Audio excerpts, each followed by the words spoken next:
এই যে মিথ্যা এটা আমি পক্ষে যাব না, আর সবই যে সত্য তার পক্ষে আমি যাব না। কিন্তু কিছু কিছু ঘটনা বোঝা যায় যে এই ঘটনাগুলো আসলে সত্য, আবার কিছু কিছু ঘটনা দেখা যাচ্ছে সম্পূর্ণই মিথ্যা, আলেমদের ফাঁসানো হচ্ছে।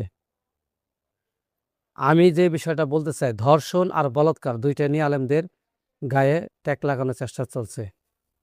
আলেমদের পক্ষেও দু একটা কথা বলবো, বিপক্ষে দু একটা কথা বলবো। প্রথম কথা হচ্ছে, বলাৎকারের যে বিষয়টা আছে এটা কিছু কিছু ক্ষেত্রে সত্য। আমার কথা হচ্ছে, বলাৎকার কেন আলেমরা করবে? আলেমরা যদি বলাৎকারের সাথে দায়বদ্ধতা থাকে এবং এর সাথে সম্পৃক্ত থাকে, শরীয়তের দৃষ্টিতে তাকে ব্যবস্থা নেওয়া হোক। আলেমরা চুপ থাকবে কেন? বলাৎকার করবে, বড় বড় মুরব্বীরা চুপ থাকবে, এর দায়ভার তো হুজুরদের উপরে বর্তাবে।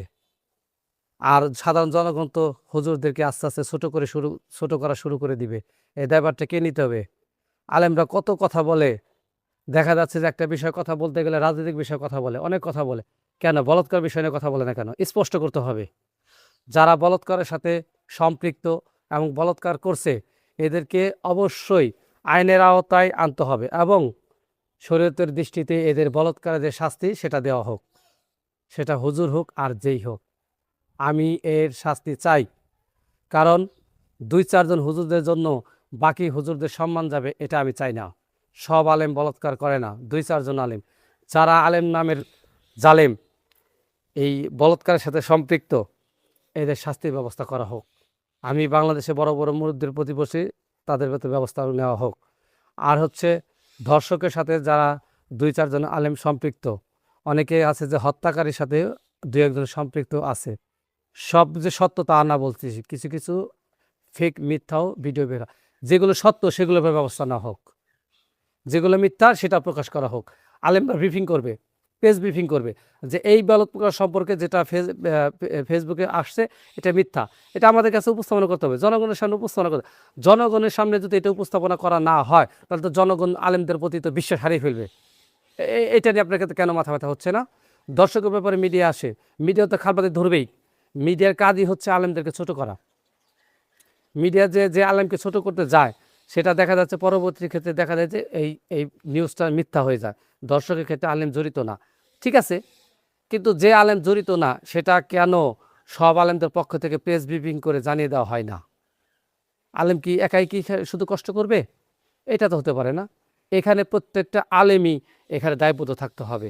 আমি মনে করি কোনো একজন আলেমকে যদি মিথ্যা অপবাদ দেওয়া হয়, প্রত্যেকটা আলেমই সেখানে ব্যবস্থা নেওয়া উচিত। আমি মনে করি যেহেতু মিডিয়ার যুগ, প্রেস ব্রিফিং করে যদি বলে দেওয়া হয় অমুকের দর্শকের জন্য ফাঁসানো হয়েছিল, এটা সম্পূর্ণ মিথ্যা এবং ভিত্তিহীন, বাস জনগণ এই বিষয়টা সম্পর্কে একেবারেই সতর্ক হয়ে যাবে। এই বিষয়টা নিয়ে আর মানুষ মাথা ব্যথা করবে না। বলাৎকার নিয়ে যে মিডিয়াতে আসবে সেটা যদি মিথ্যা হয় সেটা করতে হবে, আর যদি সত্য হয় সেটা জনগণের সামনেই ইসলামের দৃষ্টিতে তাকে শাস্তির ব্যবস্থা করতে হবে। তাহলে মানুষ আলেমদের প্রতি বিশ্বাস এবং ভালোবাসা বাড়তে থাকবে।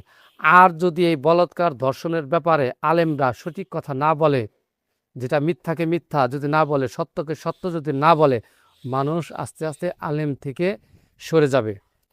আপনি দেখতেছেন না, আলেমরা ইমামতি করে কি, সেক্রেটারি সভাপতি গোলামি করে। করার কথা ছিল আল্লাহর গোলামি, কিন্তু বক্তব্য দিতে গিয়ে মিম্বারে বসে কথা বলতে গিয়ে অনেক কথা কাটছাট বলে, সমসাময়িক কোনো বক্তব্য দেয় না। এতে আমাদের মতো সাধারণ জনগণ সঠিক তথ্য পায় না। আমরা যেন এটা পাই, এটা আলেমদের প্রতি আমাদের আহ্বান থাকবে। আমার এই বক্তব্যে কোনো আলেম কষ্ট নেবেন না, কারণ আমি কষ্ট দেওয়ার জন্য বলিনি।